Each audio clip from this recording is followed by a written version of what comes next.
The University of Maryland continues its pledge to stamp out hate on campus. Good evening, I'm Byron Scott. And I'm Denise Douglas. We'll have details on that story shortly. But first, the top man at Metro has a warning for the area's leaders and for commuters. General Manager Paul Wiedefeld says the region must step up its funding of the system's long-term capital needs to avoid safety and reliability problems down the road. Bruce DePoit has our report.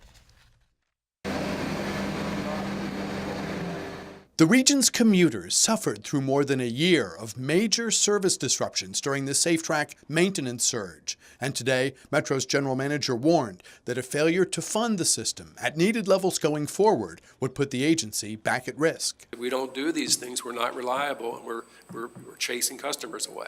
So to me, the issue is this has to pretty much go forward unless we're going to back away from safety and reliability. WMATA leaders are hoping to find $500 million a year for 10 years for rail cars, buses, and maintenance. The money coming from Maryland, Virginia, the district, and the federal government.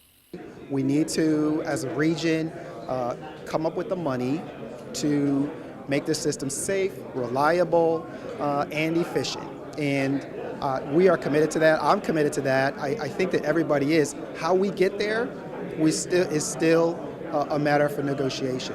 A proposal by Maryland Governor Larry Hogan would boost state funding levels for the next 4 years if Metro's other partners also step up.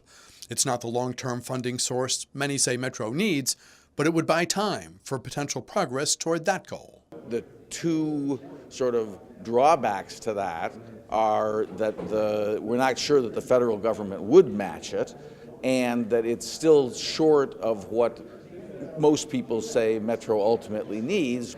Virginia Congresswoman Barbara Comstock is reportedly working on a bill that would tie Metro reforms with new federal funding. Because she is the region's only Republican member of Congress, her voice could be important in moving Metro forward. At WMATA headquarters downtown, Bruce DePoit, CTV News. Thank you, Bruce. The boyfriend of a beloved pregnant teacher is behind bars for her murder. Montgomery County Police charged this man, Tyler Tessier, with first-degree murder of Laura Wallen on Wednesday. 31-year-old Wallen was reported missing on September 4th.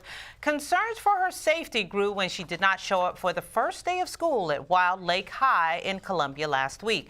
Wallen's body was found in a field in Damascus on yesterday. Tessier will appear in front of a judge for a bond review at the Rockville District Court.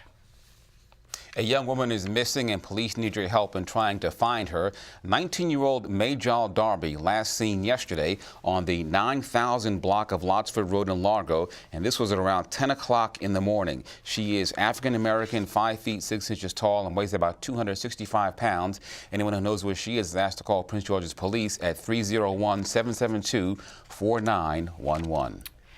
A task force at the University of Maryland has been formed to confront hate. This comes a few months after the death of Richard Collins III. On that campus, Collins, who attended Bowie State, was celebrating his graduation when he was allegedly stabbed and killed by Sean Urbanski. The FBI is looking into whether it was a hate crime since Urbanski was a part of online hate groups. Today, we spoke with students about whether they think the task force will help.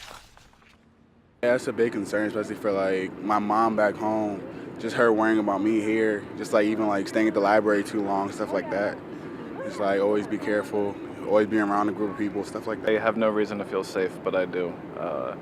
I've lived around the DC and Maryland area for 3-ish years now.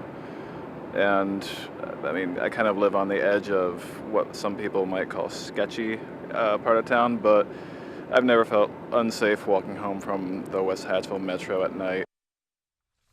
As part of its work, the task force plans to get feedback from the campus community. And County Executive Sharon Baker is on the move, leading a trade mission to South Korea.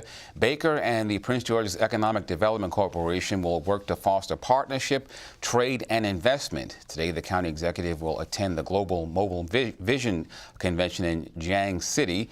Baker says, quote, "I believe it's for the good of Prince George's County and the state of Maryland to explore international markets." This is Baker's 6th international trade mission.